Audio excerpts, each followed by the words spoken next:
Hello, welcome to everybody. Hello, I am Raghu. मैं रघु आप सभी का हार्दिक स्वागत करता हूँ। एक नई शुरुआत करते हैं आज। जो एसएससी CHSL के पेपर आए हैं इन्हीं से शुरुआत करते हैं। इनमें कुछ क्वेश्चन जो पूछे गए थे उन्हीं पे कुछ थोड़ा बहुत मेरे को जितनी जानकारी थी या फिर देख के उसी का एनालिसिस कर रहे हैं। ठीक है, कुछ जहाँ पे कोई कमी लगे, कोई कुछ गलत लगे आपको, उस चीज़ का कमेंट करना, बताना। सलाह देनी हो सलाह देना आपका हार्दिक, हर चीज़ आपकी, हर बात का हार्दिक स्वागत है। ठीक है, तो करते हैं शुरुआत। इसमें CHSL का जो पेपर हुआ है 13 अप्रैल से शुरू हुए थे, 12 अप्रैल से 13 अप्रैल से शुरू हुए थे। उसमें एक क्वेश्चन पूछा गया, 48वें CGI कौन बनेंगे। 48वें CGI अपने NV रमन्ना जी बनेंगे, 24 अप्रैल को पदभार ग्रहण करेंगे। अभी 47वें CGI कौन है, शरद अरविंद बोबडे थी। ठीक है, उसके बाद में दूसरा क्वेश्चन आया था डॉक्टर हर्षवर्धन को WHO में एग्जीक्यूटिव बोर्ड का चेयरपर्सन कब बनाया गया। ठीक है, तो इसमें तारीख पूछी गई थी 22 मई 2020 को बनाया गया था। ठीक है, अभी डॉक्टर हर्षवर्धन जी के बारे में थोड़ी बहुत और जानकारी बता दें मैं आपको। ये दिल्ली चांदनी चौक से MP हैं फ़िलहाल, और इनके पास विज्ञान एवं प्रौद्योगिकी मंत्रालय प्लस पर्यावरण मंत्रालय प्लस वन मंत्रालय प्लस जलवायु मंत्री, ये डॉक्टर हर्षवर्धन जी ही हैं। ये सभी विज्ञान प्रौद्योगिकी पर्यावरण वन जलवायु मंत्री डॉक्टर हर्षवर्धन जी हैं। और WHO की स्थापना को भी WHO का चेयरमैन बनाया गया, इनको एग्जीक्यूटिव बोर्ड का चेयरमैन बनाया गया। तो WHO की स्थापना को भी 1948 में स्थापना हुई थी जिनेवा में, स्विट्जरलैंड में। ठीक है, उसके बाद में बात आती है इसके महानिदेशक। WHO के महानिदेशक कौन है, टेड्रोस अधानोम जी इसके महानिदेशक हैं। अध्यक्ष सौम्या स्वामीनाथन जी हैं। सौम्या स्वामीनाथन जी हैं, ये इंडिया से बिलोंग करती हैं, अपने तमिलनाडु से बिलोंग करती हैं ये। ठीक है, उसके बाद में पुस्तकें पूछी गई थी कुछ, जैसे क्रम योद्धा है किसकी, नरेंद्र मोदी जी की है। Wings of fire, indomitable spirit, ये भी अब्दुल कलाम की किताबें पूछी गई थी। ठीक है, उसके अलावा अब्दुल कलाम जी की यूनाइटेड माइंड्स हो गया, इंडिया मीन्स फ्रीडम हो गया, किताबों में आपको ध्यान देने की ज़रूरत है। उससे अगला क्वेश्चन पूछा गया था, ट्रैकोमा बीमारी है ये किससे रिलेटेड है। ठीक है, ट्रैकोमा के बारे में पूछा गया था। तो ट्रैकोमा आँख से रिलेटेड बीमारी है, आँख की बीमारी है। ट्रैकोमा को हिंदी में क्या कहा जाता है, ट्रैकोमा इंग्लिश का वर्ड है, इसको हिंदी में क्या बोला जाता है, रोहे बोला जाता है ट्रैकोमा को। ठीक है, ट्रैकोमा बीमारी है, ये वायरस से फैलती है, वायरस फैलाता है। इसमें क्या होता है कि कॉर्निया गड़ जाता है, अपने आँख की बोहें होती हैं, जो मन की बोहें होती हैं, ये चिपचिपी होकर अंदर की साइड में मुड़ जाती हैं। ठीक है, अंदर की साइड में मुड़ जाती है और कॉर्निया गड़ जाता है, तो आदमी अंधा हो जाता है। फिर उसके बाद में मतलब कि ट्रैकोमा हो गया तो आदमी अंधा हो जाएगा, एक नॉर्मल सी बात आप ये लगा सकते हैं। उसके बाद में जैसे आपसे पूछ लिया जाए अगली बार, निकट दृष्टि दोष क्या बोला जाता है, मायोपिया, दूरदृष्टि दोष हाइपरमेट्रोपिया। ठीक है, उसके अलावा मेनिंजाइटिस हो गया, इंसोमानिया हो गया,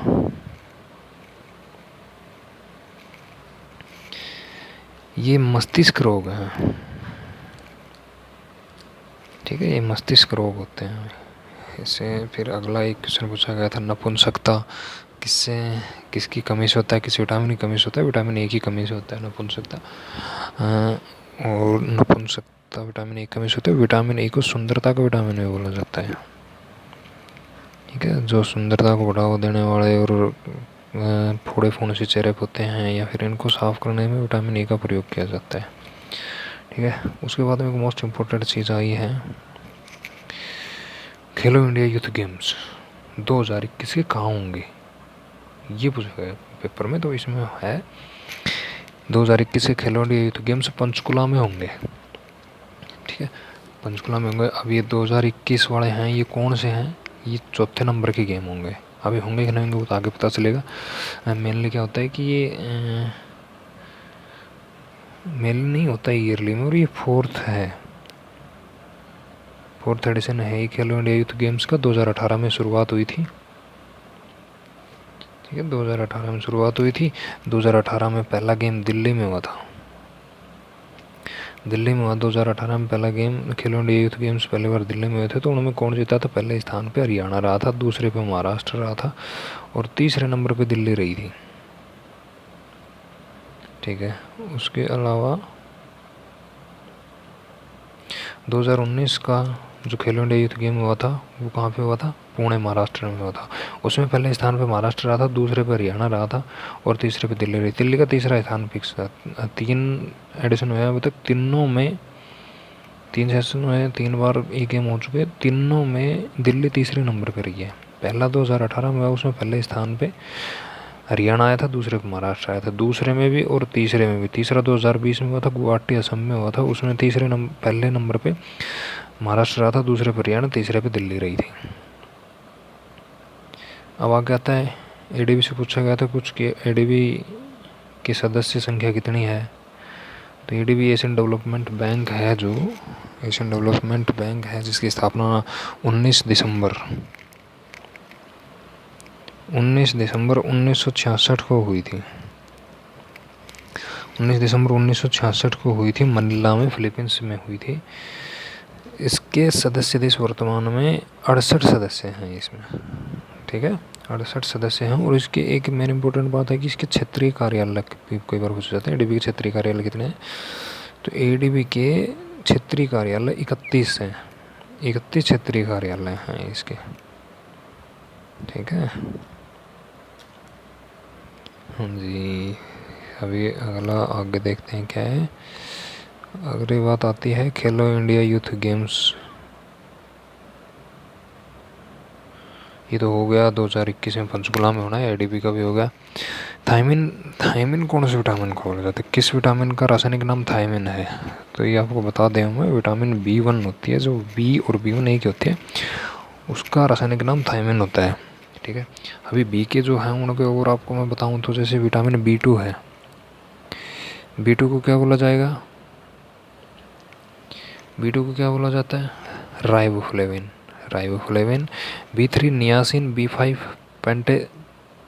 pantothenic, B5 B6 pyridoxine, B7 biotin, B9 folic acid, B12 cyanocobalamin. ये इनके रासायनिक नाम होते हैं। B1 thiamine, B2 riboflavin, B3 niacin, B5 pantothenic acid, B6 pyridoxine, B7 biotin, B9 folic acid और B12 साइनोकोबालामिन। राष्ट्रपति द्वारा मनोनीत राज्यसभा में, ये क्वेश्चन 1000 बार पूछ चुका होंगे, हर कोई पेपर में ऐसा नहीं होगा जिसमें ये नहीं आता हो। मैक्सिमम पेपर में, मैक्सिमम एग्जाम में पूछा जाता है। राष्ट्रपति द्वारा मनोनीत सदस्य राज्यसभा में कितने? 12 सदस्य मनोनीत करता है राष्ट्रपति राज्यसभा में, आर्टिकल 80 के तहत, ठीक है। उसके अलावा 2 सदस्य लोकसभा में मनोनीत करता है राष्ट्रपति, आर्टिकल 331 के तहत है। अभी जो भाई सेंटर में राष्ट्रपति है और राज्यों में राज्यपाल है, तो राज्यपाल भी करता होगा कुछ, तो राज्यपाल 1 सदस्य मनोनीत करता है विधानसभा में, वो आर्टिकल 333 के तहत करता है, ठीक है। अभी अगला क्वेश्चन क्या है कि अगला बात क्या पूछी गई थी? 1857 की क्रांति से रिलेटेड पूछा गया था ये कुछ। 1857 की क्रांति में अवध प्लस लखनऊ का, अवध और लखनऊ रियासत, उनका नेतृत्व किसने किया था? तो ये किया था बेगम हजरत महल ने, ठीक है। उससे अगला कोई क्वेश्चन आया था, पासक्स एक्सरसाइज किन किन देशों के बीच में होती है? एक्सरसाइज से सवाल आ रहा था। एक्सरसाइज आपको देखनी होंगी, बहुत ज़्यादा एक्सरसाइज होती है, बहुत देशों के बीच में होती है। तो पासक्स एक्सरसाइज होती है भारत और रशिया के बीच में होती है, ठीक है। एक जैसे आप और देखोगे, नोसेज हो गई, भारत और ऑस्ट्रेलिया के बीच में होती है। जिमैक्स भारत और जापान के बीच में होती है। सिटमैक्स सिंगापुर, इंडिया, थाईलैंड के बीच में होती है, ठीक है। एक मालाबार होती है, इम्पोर्टेंट, बहुत इम्पोर्टेंट है मालाबार एक्सरसाइज भी। अभी पीछे हुई थी, ये कौन से महीने में हुई थी? मालाबार होती है भारत और यूएसए के बीच में होती थी ये। 2015 में इसमें जापान भी शामिल हो गया, ठीक है। 2020 में अब की बार जो लास्ट एक्सरसाइज हुई थी 2020 में, मालाबार एक्सरसाइज हुई थी, उसमें ऑस्ट्रेलिया भी जुड़ गया 2020। यानी कि फ़िलहाल अब अगर आप बात करो तो मालाबार एक्सरसाइज में 4 देश सम्मिलित होते हैं, भारत, ऑस्ट्रेलिया, यूएसए, जापान, ठीक है जी। उसके बाद में गोलमेज सम्मेलन से पूछा गया है, क्या पूछा गया था मुझे नहीं पता, लेकिन गोलमेज सम्मेलन के बारे में आपको मैं बता दूँ। जैसे 3 गोलमेज सम्मेलन हुए, लंदन में हुए, एक 1930 में, 1931 में, 1932 में हुआ। एक मात्र बी आर अम्बेडकर जी ऐसे भारतीय थे जिन्होंने तीनों गोलमेज सम्मेलन में भाग लिया था। ठीक है। महात्मा गांधी के बारे में बहुत बार पूछा जाता है कि महात्मा गांधी जी ने कौन से, तो महात्मा गांधी जी ने जो 1931 में, 1931 में दूसरा गोलमेज सम्मेलन हुआ था उसमें भाग लिया गया था। और उसमें भी महात्मा गांधी ने मजबूरी में भाग लिया था। मजबूरी क्या, मतलब कि एक समझौता हुआ था, गांधी इरविन समझौता। उस समझौते के तहत 5 मार्च 1931 को हुआ था समझौता। उस समझौते के तहत, उस समझौते में इरविन ने शर्त रखी थी, कुछ शर्तें भी गांधी जी ने रखे होंगे, कुछ इरविन ने रखी। उसमें इरविन मतलब इस बात पे सहमति हुई थी दोनों के बीच में, समझौता हुआ था कि महात्मा गांधी एक सविनय अवज्ञा आंदोलन चल रहा था उस टाइम, उसको ख़त्म कर देंगे।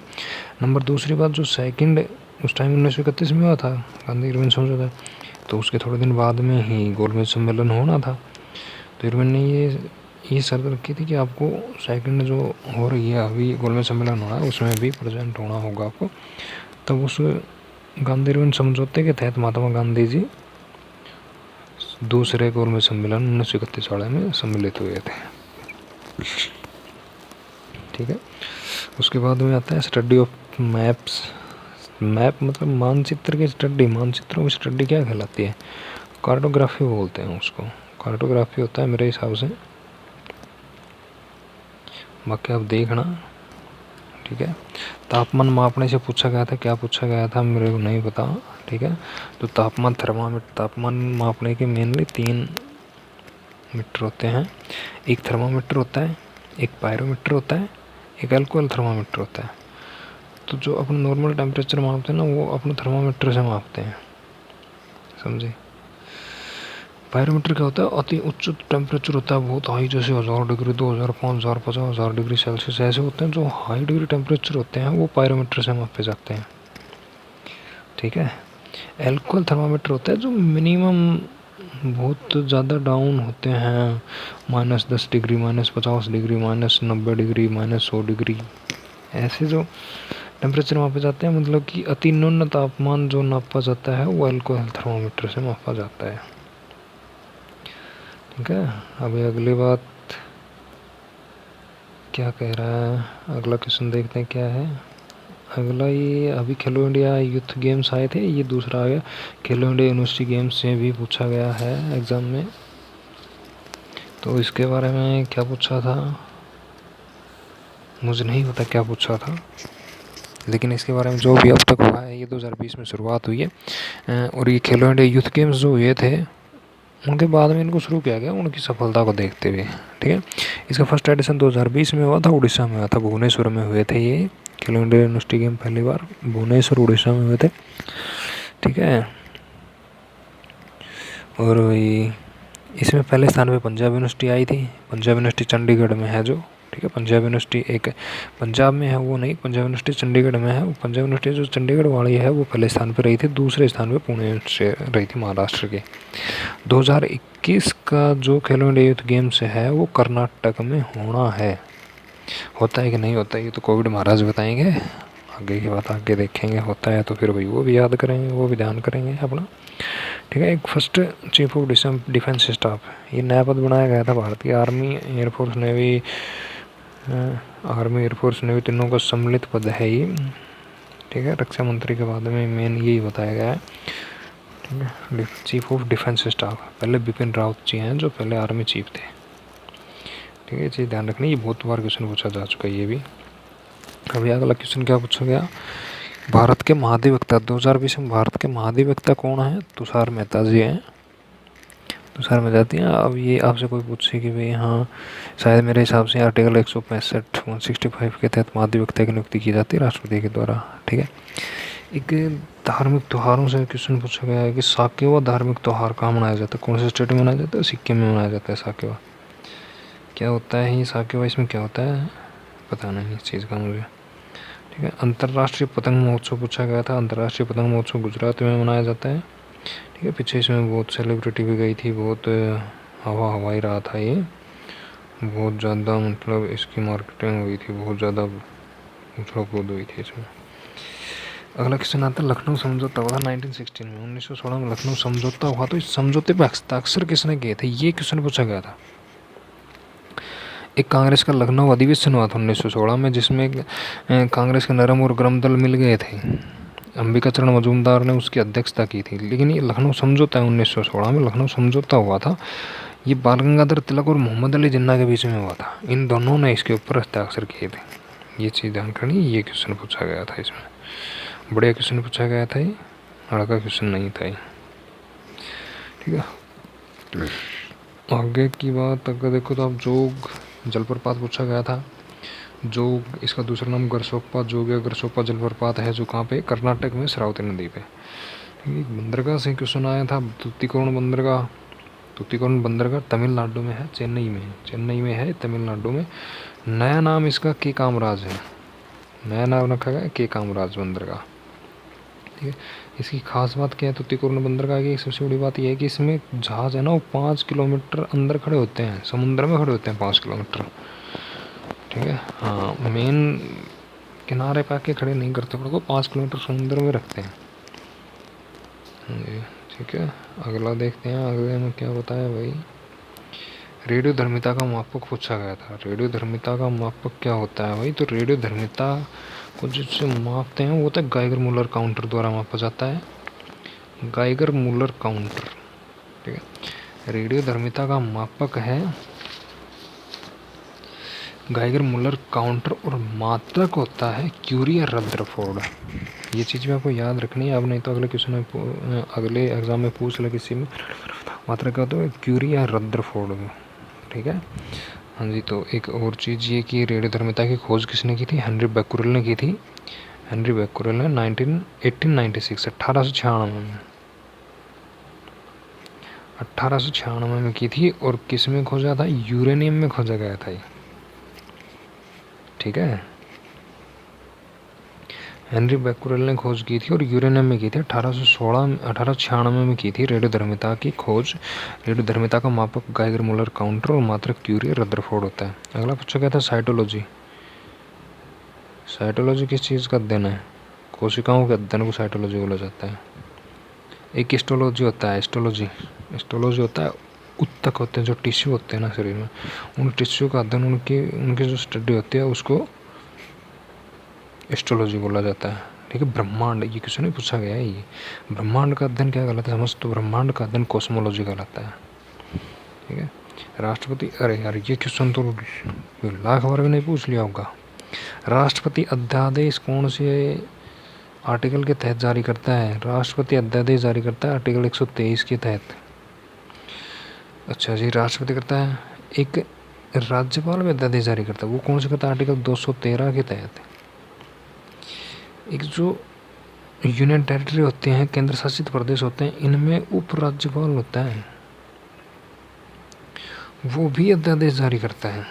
वो कौन सा आर्टिकल, 239 के अंडर में, 239 के तहत उपराज्यपाल अध्यादेश जारी करता है। और एक चीज़ और,